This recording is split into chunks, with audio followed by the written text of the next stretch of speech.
Salut, aujourd'hui j'avais envie de partager avec vous une petite recette de pain, de vrai pain, hein, mais qu'on va faire sur le gaz et pas au four parce que j'ai pas de four dans le camion.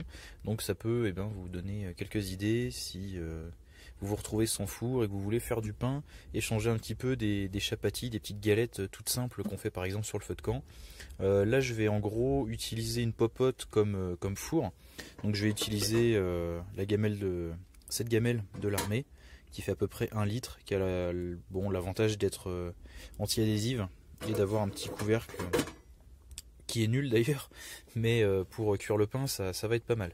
Donc pour la pâte, on va se prendre juste une tasse de farine, bon, une demi-tasse, il y a à peu près 200 millilitres, ça fait 200 millilitres, ça fait 20 centilitres, donc ça fait à peu près un verre de farine. Un verre de farine. On va bien saler, parce que le pain sans sel, franchement, c'est pas bon. Bon, à l'œil, hein, je goûterai pour voir un peu ce que ça donne. Ça sert à rien d'en mettre de trop non plus, parce qu'après, ça va flinguer la levure. Voilà. Je casse un petit peu les grumeaux. Je vais ajouter la levure directement, avant de laisser monter un moment, une fois que j'aurai rajouté l'eau. Donc levure boulangère et pas levure chimique. La levure chimique pourrait faire un petit peu monter au moment de la cuisson, mais ça donne un goût un peu pas terrible et ça se rapproche plus du cake que vraiment du pain monté, du pain fermenté. Sans levure boulangère, bon là c'est pour faire vite, hein, parce que dans 1 heure je vais pouvoir cuire, dans 1 heure ou deux.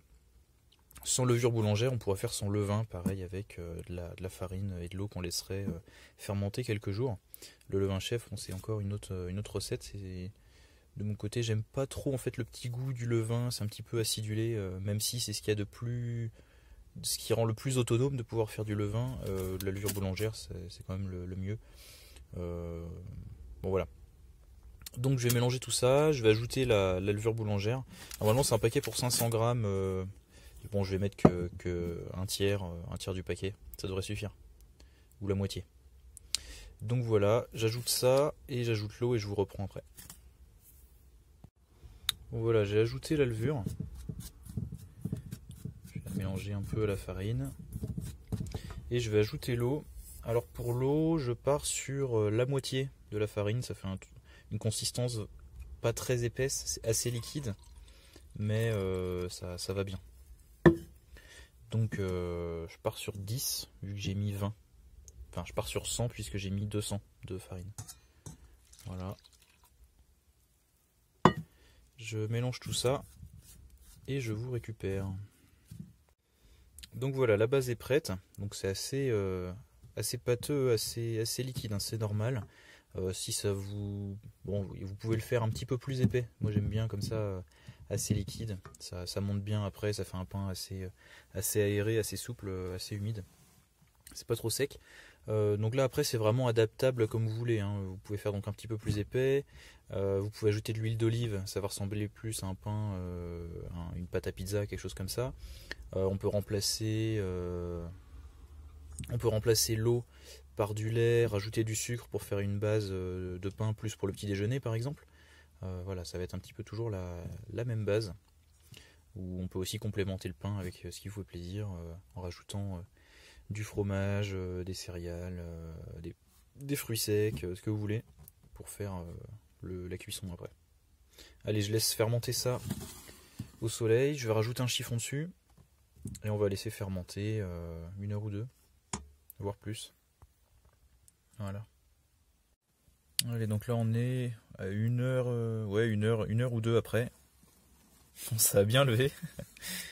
Ça a bien levé. Alors c'est très liquide. Donc on va pouvoir cuire ça tranquillement. Donc j'ai ma petite popote que j'ai légèrement farinée, hein. J'ai juste mis un peu de farine dedans. Voilà, j'ai versé la pâte. Là je vais laisser regonfler encore une petite demi-heure, une petite heure, le temps que ça coule bien dans tout le plat, que ça remousse encore un peu. Allez, voyons voir. Bon voilà, ça a bien coulé, ça a encore monté. Et bien on va partir pour la cuisson. Donc je vais vraiment lancer à feu très doux, vraiment le plus doux possible pour ne pas que ça brûle. On va d'abord cuire un côté et quand ça sera possible, on va retourner pour cuire l'autre côté. Tout doux, tout doux.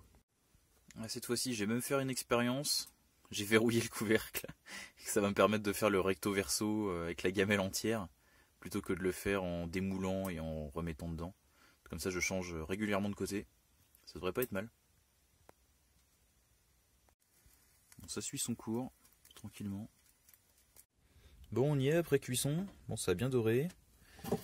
Par contre, ça sent un petit peu le roussi, donc je pense que l'autre côté... le feu était un petit peu trop fort, c'est le problème de la plaque. Difficile d'avoir un truc vraiment ultra feu doux, quoi.